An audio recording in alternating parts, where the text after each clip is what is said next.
அன்புள்ளம் கொண்ட VR TV நேயர்களே வணக்கம். நான் உங்கள் அறிமுக ஜோதிடர் வெங்கடேசன். இப்ப நம்ம எதை பத்தி பார்க்க போறோம்னா சுக்கிர பெயர்ச்சியை பத்தி பார்க்க இருக்கோம். சுக்கிர பகவானானவர் சிம்ம ராசியிலிருந்து கன்னி ராசிக்கு புரட்டாசி மாதம் 23ஆம் தேதி, இங்கிலீஷ்க்கு கணக்கு பண்ணோம்னா அக்டோபர் மாசம் 8ஆம் தேதி அன்னைக்கு சிம்மத்திலிருந்து கன்னிக்கு தோராயமா ஒரு 28 நாட்கள் கன்னியில இருக்க போறார். அதுவும் எப்படி இருக்க போறார்? நீச்ச நிலையில இருக்க போறார். இந்த நீச்ச நிலையில மட்டும்தான் இருக்க போறா அப்படின்னு கேட்டா, நீச்ச சுக்கிரன் சனி வக்ரம் பெற்று அதனுடைய பார்வையில் இருக்கிறது. இந்த அமைப்பானது பொதுவா உலக ரீதியா எப்படி இருக்கும்னா, ஐடி செக்டார்ல நிறைய பேரை வேலையை விட்டு தூக்குற அமைப்பு இதுதான். அதாவது சுக்கிரன் நீச்சம் பெற்று சனி வக்ரம் ஆகுது. சனினா என்ன? வேலை பார்க்கறவங்க, பொதுமக்கள் தொடர்புடையது. சுக்கிரனா என்ன? ஐடி ரிலேட்டடா, சினிமா ரிலேட்டடா, ஜுவல்ஸ் ரிலேட்டடா. அப்ப மக்களே கொந்தளிப்பாங்க இந்த நேரத்துல. இப்போ ஒண்ணு இல்ல, தங்கத்தோட விலை ஏறிக்கிட்டே இருக்கு. அப்ப மக்களே கொந்தளிச்சு இந்த மாதிரி எல்லாம் இருந்துச்சுன்னா நாங்க என்ன பண்றோம் அப்படின்னு அரசாங்கத்தை எதிர்க்கிற ஒரு சூழ்நிலை நடக்கலாம். ஐடி செக்டர் கீழே விழுகிறனால ஒரு ஸ்ட்ரைக் மாதிரி ஒரு ஒட்டுமொத்த ஐடில வேலை பார்க்கறவங்க நாங்கெல்லாம் எப்படி வர்றது, நாங்க எந்த மாதிரி ஜெயிச்சு நாங்க எப்படி சம்பாதிக்கிறது, நாங்க படிச்சிருக்கோமா இல்லையா அப்படின்னு அந்த ஷடவுன் ஆகிற கம்பெனிஸ் எல்லாம் எதிர்த்து போராடுவாங்க. இன்னும் சொல்ல போனா சுக்கிரன் நீச்சம் பெற்று சனியோட தொடர்பு கொள்றதுனால, அதுவும் புரட்டாசி 23ல இருந்து 31 சூரியனோடய அந்த சுக்கிரன் நீச்சம் பெற்ற சுக்கிரன் சூரியனோட இணைஞ்சிருக்கும். சோ இந்த அமைப்பு அரசு ரீதியாவே ஒரு பெரிய கலக்கத்தை, பிரபலமான இருப்பவர்கள் சினிமா துறையில இருக்கிறவங்க சம்பந்தப்பட்ட அமைப்புல அரசு துறையாவே சுக்கிரன் சூரியன் சனி நேரடி தொடர்பு வர்றதுனால அரசாங்கமே பாதிக்கப்படும் அப்படிங்கிறதுதான் உண்மை. அடுத்தது சூரியன் இங்க ஐப்பசி மாசத்துல நீச்சம் ஆகுறாரு.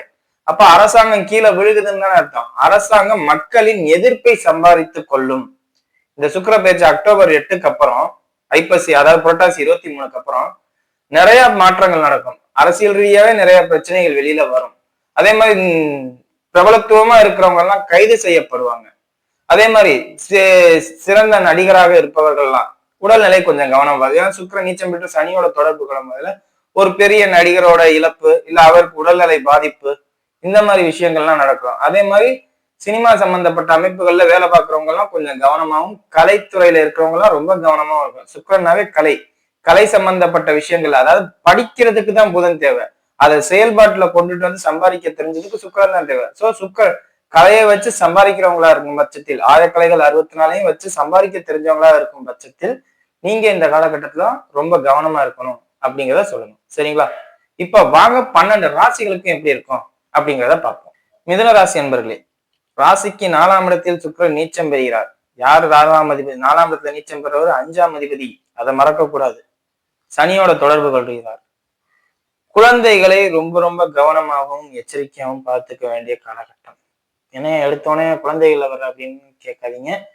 ஏன்னா 5ஆம் அதிபதி நீச்சமாகிறது, சனியோட வக்ர பார்வை பெறுறது ரொம்ப ரொம்ப தப்பு. அடுத்தது அப்படியே ஐப்பசி மாசம் வந்துச்சுன்னா சூரியனும் நீச்சமாகார், 5ஆம் இடத்துலதான் நீச்சமாகார். சோ அடுத்த தலைமுறை ஆண் குழந்தைகள், முதல் குழந்தை ஆண் குழந்தை ரெண்டுமே உங்க வீட்டுல முதல் குழந்தை பெண் குழந்தையா இருந்தா அந்த குழந்தைய பாத்துக்கணும். அதே மாதிரி ஆண் குழந்தையா இருக்கும் பட்சத்தில் ஆண் குழந்தைகளை பாத்துக்கணும். முதல் குழந்தைய தலைச்சனம்புலயே பாத்துக்கணும், ஆண் குழந்தைய பாத்துக்கணும் அப்படிங்கிறத சொல்லணும். மிதுன ராசிக்காரர்கள் குழந்தைகளுக்கு, சார் நான் என்ன கல்யாணமே ஆகல, நான் என்ன சார் பாத்துக்கிறது? லவ் ஃபெயிலியர் ஆயிரும். ரொம்ப சிம்பிள். சார் நான் லவ் பண்ணல, மனசை குழப்புற மாதிரி சுத்தி இருக்கிற சூழ்நிலைகள் நடக்கும், மனவேதனைப்படுத்தும். அதாவது நல்லா தெளிவா இருப்பீங்க, இனி இப்படி பண்ணு அப்படி பண்ணுன்னு சொல்லி யோசனை கொடுக்குறேங்கிற பேர்ல வந்து குழப்பி விட்டு போவாங்கல்ல நிறைய பேர். சிம்பிளா சொல்லணும், இந்த ஒரு படத்துல கூட பார்த்திருக்கேன், மாதான் சார் நடிச்ச படம், இந்த உன் வயசுல இருக்கிற ராமசாமி இவங்க எல்லாம் போயிட்டாங்க நீ என்ன போல அப்படின்னு ஆவேசமா பேசுற தன்மை கொடுக்கும் பாத்தீங்களா? அந்த மாதிரி ஆவேசமா நீங்க பேசுற மாதிரி அவங்க சுத்தி இருக்கிறவங்க உங்களுக்கு அட்வைஸ் பண்ணுவாங்க. அட்வைஸ் பண்றேங்கிற பேர்ல உங்களோட ஆவேசமா பேசி உங்களுக்கு கிறுக்கு பட்டம் கட்டுவாங்க. இதுதான் நடக்கும், வேற எதுவும் நடக்காது. சார் அப்ப இந்த குரு ராசியில இருக்கு பயிற்சி ஆகுது, இதெல்லாம் எதுவும் பண்ணாதா அப்படின்னு கேட்டா ஒன்னும் பண்ணாது. இந்த சுக்கிரன் பண்ண முடியல.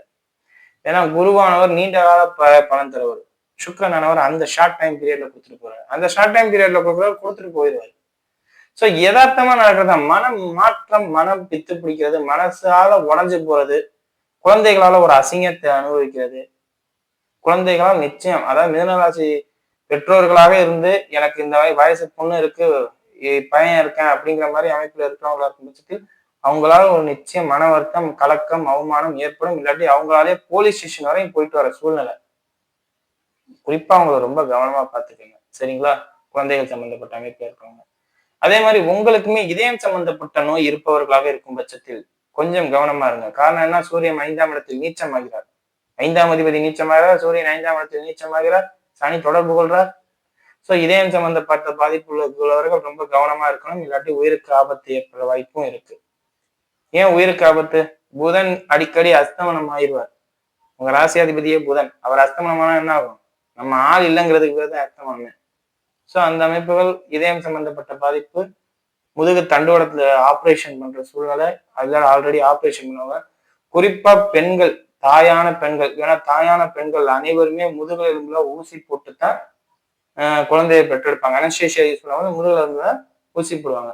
சோ அவங்களுக்கு எல்லாமே இந்த நேரத்துல முதுகெலும்பு வலிக்கும், பேக் பெயின் அதிகமா இருக்கும் அப்படிங்கிறத சொல்லலாம். மிதுன ராசிக்காரர்களுக்கு இந்த காலகட்டத்தில் பேக் பெயின் அதிகமா வரும். பெண்களாக இருக்கும் பட்சத்தில் தாயானவர்கள் அப்படிங்கிறத ஸ்ட்ராங்காவே சொல்லலாம். ஏன்னா அவங்களுக்கு முதுகுல ஊசி போட்டுதான் எந்த ஒரு இத்தனை நாள் வராத வழி இப்ப வரும்.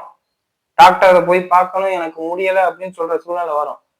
இதுக்கு ஒரே ஒரு பரிகாரம் சூரிய நமஸ்காரம் பண்றதுதான். சோ எல்லாரும் இந்த மாதிரி வலி அதிகமா இருக்குங்கும் போது டாக்டரை போய் பாத்தீங்கன்னா மாத்திரை வாங்கிக்கோங்க. அதை பத்தி எனக்கு ஒன்றும் இல்லை, அப்ஜெக்ஷன் இல்லை.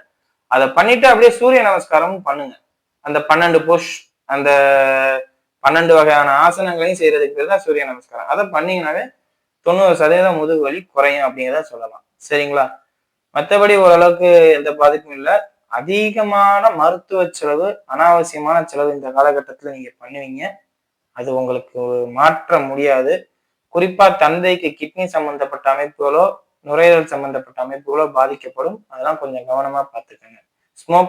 உங்க தந்தை ஸ்மோக் பண்றவர்களாக இருக்கும் பட்சத்தில் அவரை கொஞ்சம், ஸ்மோக் பண்றவங்கன்னு இல்லை, ஸ்மோக் அதிகமா வர்ற இடத்துல வேலை பார்க்கறவங்களா இருந்தாலும் இதே ப்ராப்ளம் தான். சரிங்களா? கொஞ்சம் கவனமா பார்த்துக்கங்க. சரிங்களா? இப்போ வாங்க நட்சத்திர ரீதியான பலன்களை பார்ப்போம்.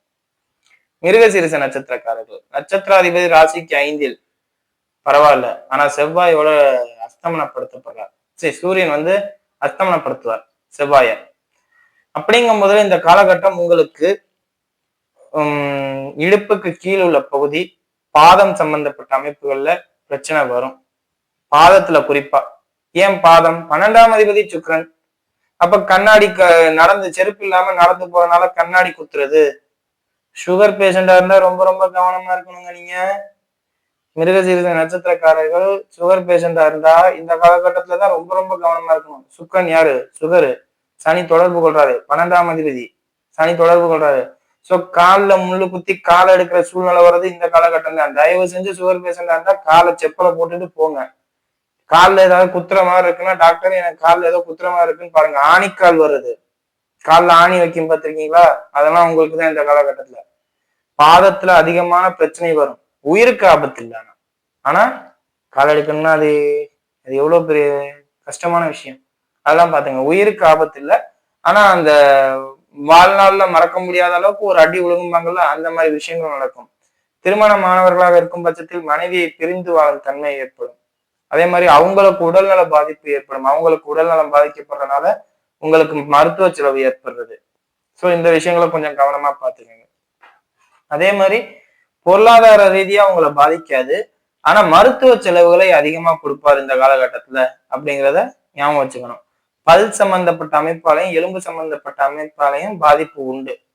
ஏன்னா உங்களுக்கு இந்த நேரத்துல அஸ்தமனம் ஆகுது. செவ்வாய் சூரியனால், நீச்ச சூரியனால் அஸ்தமனப்படுத்தப்படுற காரணம் தான் இது. சுக்கிரனால இல்ல, செவ்வாய் நீச்ச சூரியனால் அஸ்தமனப்படுத்தப்படுறதுனால இந்த பிரச்சனை வரும். இந்த பிரச்சனை இப்ப தீபாவளி வருது, ஸ்வீட்டு சாப்பிடுறீங்க, பல்லுல ப்ராப்ளம் பண்ணலாம். ஸோ தீபாவளிக்கு ஸ்வீட்டை குறைச்சிக்கோங்க அப்படின்னு சொல்லலாம். இது லாஜிக்கலாவும் சொல்லலாம், அதே மாதிரி இது கிரக ரீதியாகவும் சொல்லலாம். சரிங்களா? கிரக ரீதியா இந்த காலகட்டத்துல செவ்வாய் இந்த மாதிரி பாதிக்கப்படும் போது பல்லு பாதிக்கப்படும் அப்படிங்கிறத சொல்லலாம். அந்த மாதிரி அமைப்புகளும் வருது. வெடி வெடிக்கும் போது பார்த்து வெடிங்க, இல்லாட்டி அதுவே உங்களுக்கு பாதம் சம்பந்தப்பட்ட அமைப்பு, இடுப்பெலும்பு சம்பந்தப்பட்ட அமைப்புகள்ல பாதிப்பை ஏற்படுத்தும். சரிங்களா? அடுத்தது திருவாதிரை நட்சத்திரக்காரர்கள். திருவாதிரை நட்சத்திரக்காரருக்கு பொறுத்தவரை நட்சத்திராதிபதி ராசிக்கு 9ல இருக்கிறது ஒரு பிளஸ். உண்மையிலேயே இது ஒரு பிளஸ். இந்த பிளஸ் ஆனது பார்த்தோம்னா உங்களுக்கு எல்லா வகையிலும் ஏற்றத்தை கொடுக்குற மாதிரி தான் இருக்கு. ஓரளவுக்கு பரவாயில்ல, எல்லாத்தையும் சமாளிச்சிருவேன். வெளியில போக்கஸை போட்டு ஏமாத்திடுவீங்க. உண்மையிலே நீங்க நஷ்டப்படுறவர் தான், கஷ்டப்படுறவர் தான். ஆனா வெளியில அப்படியே இந்த வடிவேல் கூட ஒரு டைலாக் சொல்லுவாரு. மீசையில மண்ணு ஓட்டுச்சா, தரையில விழுந்தாலும் மீசையில மண்ணு ஓட்டுச்சாடா அப்படின்ட்டு. மீசையே இல்லையேனே அப்படி அந்த கதை தான் உங்க கதை இப்ப. இருக்காது. ஆனா மீசையே இருக்காது. ஆனா மண்ணு ஓட்டல அப்படிங்கிற மாதிரி பில்டப் பண்ணிட்டு இருக்கீங்க. சோ அந்த மாதிரி நீங்க வந்து இந்த காலகட்டத்துல பில்டப்லயே ஓட்டுவீங்க. கடன் சம்பந்தப்பட்ட அமைப்பு அதிகமா துணிஞ்சு வாங்குவீங்க. தைரியமா வாங்குவீங்க. வீட்டின் பேர்லயும், இடத்தின் பேர்லயும், வாகனத்தின் பேர்லயும் கடன் இந்த நேரத்துல தைரியமா வாங்குவீங்க. அதே மாதிரி பூர்வீக சொத்து பேர்ல பூர்வீக சொத்துனா அதுவும் இடம் தானே. பூர்வீக சொத்தின் பேர்ல கடன், அப்பா வழி கடன், இந்த மாதிரி கடன் அதிகமா, அதாவது கண்ட்ரோல் இல்லாம நீங்க வாங்குவீங்க. சோ அந்த கடன் வாங்குறது தப்புன்னு நான் சொல்ல மாட்டேன். வளர்ச்சிக்காண்டி வாங்க. இந்த காலகட்டத்தில் வளர்ச்சிங்கிறது கொஞ்சம் கம்மி தான். சோ அந்த வளர்ச்சியை சரியா பயன்படுத்திட்டு போறது நல்லது. சரிங்களா?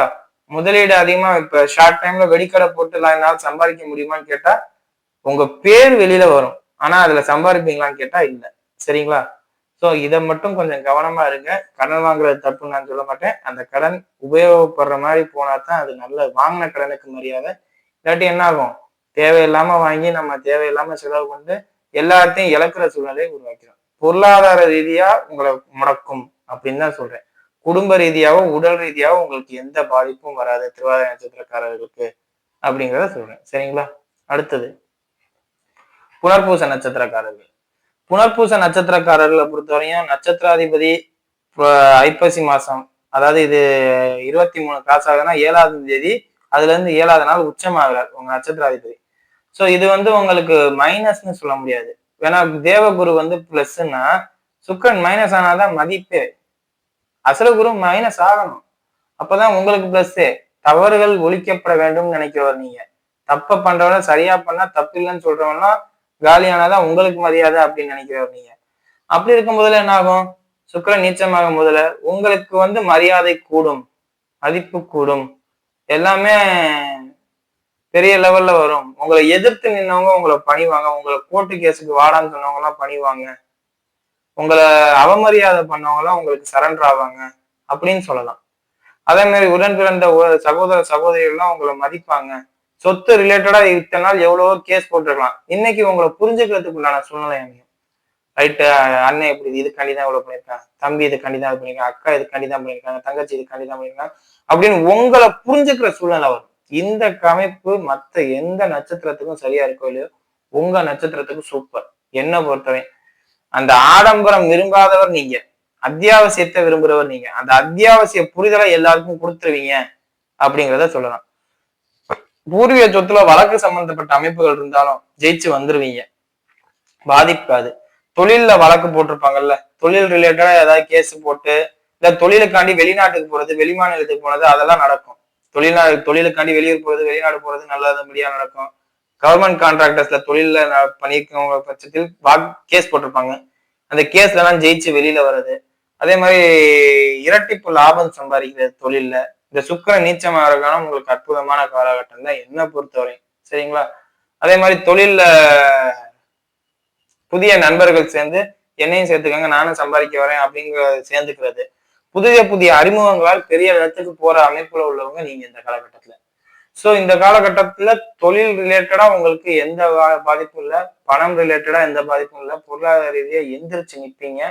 அதே மாதிரி நண்பர்கள், சமூக ஒற்றுமை எல்லாமே கை கொடுத்து தூக்கி விடும். குடும்பம் சம்பந்தப்பட்ட அமைப்புகள்ல குழந்தைகள்ல மட்டும் கொஞ்சம் கவனமா இருங்க. குறிப்பா டாக்குமெண்ட் சம்பந்தப்பட்ட விஷயங்கள ரொம்ப ரொம்ப கவனமா இருங்க. டாக்குமெண்ட்டும் குழந்தைகளும் மட்டும் கொஞ்சம் கவனமா பாத்துக்கிட்டீங்கன்னாவே போதுமானது. மற்றபடி உங்களுக்கு எந்த பாதிப்பும் வராது. சரிங்களா? வீடியோ இப்பதான் ஃபர்ஸ்ட் டைம் பாக்குறதா லைக் பண்ணுங்க, ஷேர் பண்ணுங்க, கமெண்ட் பண்ணுங்க. சேனலை மறக்காம சப்ஸ்கிரைப் பண்ணுங்க. வேற எதுவும் ஜோதிட ஆலோசனைக்கு கீழே உள்ள நம்பருக்கு கால் பண்ணுங்க. நன்றி.